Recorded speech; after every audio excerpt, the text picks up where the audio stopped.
নমস্কার, আমার নতুন একটি ব্লগে আপনাদের সবাইকে স্বাগত জানাই। বাঁকুড়া জেলার সোনামুখী শহরে খুব ধুমধাম করে কার্তিক পুজো হয়। আপনারা সেটা অনেকেই শুনেছেন নিশ্চয়ই। এখানে কার্তিক ঠাকুর দেখতে বাইরে থেকে অনেক লোক আসে এবং এই পুজো 4 দিন ধরে চলে। তাই আমরা পুজোর তৃতীয় দিনে সবাই মিলে বেরিয়ে পড়লাম ঠাকুর দেখতে। প্রথমে যাচ্ছে বাঁকুড়া রোডের ওপর দিয়ে শিকা কার্তিক ঠাকুর দেখতে। সামনেই দেখতে পাচ্ছেন যে লাইটিংটা করেছে, এটা হলো শিকা কার্তিকের লাইটিং। তো এখান থেকেই শুরু হয়ে যাচ্ছে লাইটিং, আর লাইটিংগুলো কি সুন্দর দেখতে লাগছে দেখুন। আর এদিকে ডান দিকে একটা রাক্ষস করেছে। এখানকার স্থানীয় কিছু লোক 1342 সালে কাটোয়ার একটি পুজোর অনুকরণে অন্য ধরনের একটি কার্তিক পুজো শুরু করেন। পরি বা সখীদের উপর ময়ূরে চেপে বসে আছেন কার্তিক ঠাকুর। এই পুজোটি হয় ঠান্ডার কালীমাতার স্থানে। এখানে ঠাকুর দেখে আমরা সোজা চলে যাচ্ছি চৌধুরী পাড়া অর্থাৎ বটতলা কার্তিক ঠাকুর দেখতে।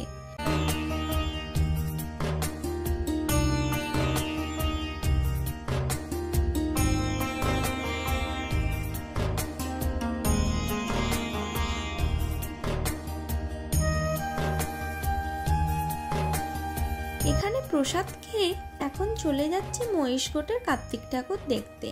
এই ঠাকুরটি সোনামুখীর মধ্যে সবথেকে আদি কার্তিক ঠাকুর হিসেবে ধরা হয়। কমপক্ষে 300 থেকে 350 বছরের পুরনো এই পুজো। এই পুজো প্রথম শুরু করেন রাখালেরা। সেই সময় এলাকাগুলি ছিল বন জঙ্গলে ভর্তি। তখন সোনামুখীর অনেক বাড়িতে 5 থেকে 10টি করে মোষ থাকতো। ওই মোষ নিয়ে তারা প্রতিদিন জঙ্গলে চড়াতে যেত। একদিন তারা হঠাৎ করেই খেলার ছলে 2-3 হাত উচ্চতায় একটি কার্তিক ঠাকুর তৈরি করে তার পুজো শুরু করে। তালপাতা শালপাতার ছাউনি দেয়া ঘরে সেই পুজো দীর্ঘদিন ধরে চলেছিল। ক্রমে ক্রমে বন জঙ্গল কেটে দেওয়ার ফলে রাখালেরা অন্য জায়গায় চলে যায়, কিন্তু এই জায়গাটার নাম থেকে যায় মহিষগোট। আর সেই থেকে কার্তিক ঠাকুরেরও নাম হয় মহিষগোট কার্তিক। কিন্তু সেই পুজোর দায়িত্ব নেয় সদ্য বসতি করা লোকজনেরা। কার্তিক মূর্তিও আগের তুলনায় বড় হয়। প্রায় 10 থেকে 12 ফুটের এই ঠাকুরটি প্রায় 200 বছর ধরে পুজো হয়ে আসছে। ঠাকুরের দাগসাজটা দেখুন কি সুন্দর হয়েছে। আর ঠাকুরের পায়ের কাছে যে সাদা রঙের ঘরটা আছে, এটি কদমা দিয়ে তৈরি করা হয়েছে। এখানে একটা পাপড়ি চাটের দোকান দেখতে পেয়ে আমরা দাঁড়িয়ে পড়লাম খাবার জন্য। অনেকদিন পরে পাপড়ি চাটটা খেতে বেশ ভালোই লাগলো, আর বানিয়েও ছিল বেশ ভালো। এখন চলে যাচ্ছি বড় কার্তিকের মন্দিরে। সামনেই দেখতে পাচ্ছেন যে লাইটিংটা করেছে, এটা হলো সোনামুখীর বড় কার্তিকের লাইটিং। আর লাইটিংটার পাশে যে মন্দিরটা দেখতে পাচ্ছেন, এটা হলো আমাদের দুর্গা মন্দির। এই ঠাকুরটিও প্রায় 150 থেকে 200 বছরের পুরনো এবং এটির উচ্চতা সব ঠাকুরের চেয়ে বেশি হওয়ায় এই ঠাকুরের নামকরণ করা হয়েছিল বড় কার্তিক রূপে।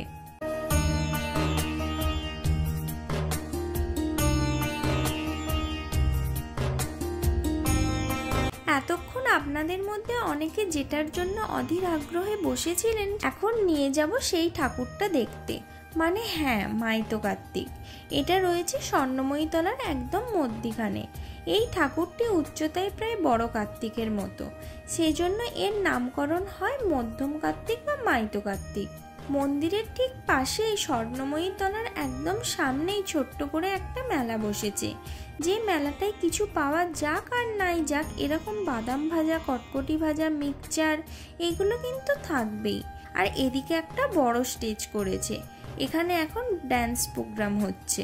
তাছাড়া পুজোর এই 4টে দিন এখানে নানান রকমের অনুষ্ঠান চলতেই থাকে এবং এই কার্তিক তলাতেই মানুষের সমাগম একটু বেশি।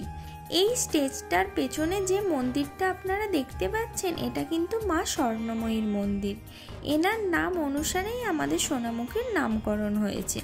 ঠাকুরটা তো এখন আপনাদেরকে দেখাতে পাচ্ছি না, অন্য কোনো দিন একটা ভিডিওতে দেখাবো। মাইতো কার্তিক তলার পেছনের রাস্তা ধরে চলে গেলেই যে কার্তিকটা পড়ে, সেটা হলো গুঁইপাড়ার কার্তিক।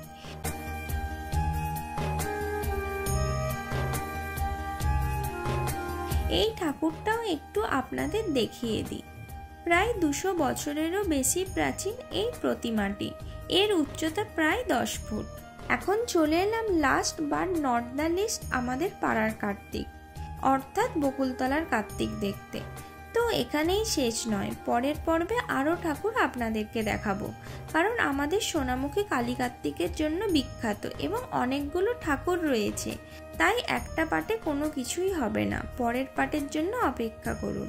দেখুন, এই কার্তিক ঠাকুরের পায়ে কোনো জুতো নেই। আসলে গঙ্গানারায়ণ নামে এক ব্রাহ্মণ এই বকুলতলা কার্তিক মন্দিরের পশ্চিম দিকে একটা বড় বকুল গাছের নিচে পাতার ছাউনি দেয়া ঘরে তিনি পুজো করতেন, আর ব্রাহ্মণ বলে তিনি পায়ে জুতো পরতেন না, সেজন্য কার্তিক ঠাকুরেরও পায়ে কোনো জুতো নেই। এই ঠাকুরটি দেখে আমরা বাড়ি চলে গেলাম। আজ এই পর্যন্ত, দেখা হচ্ছে নেক্সট ব্লগে।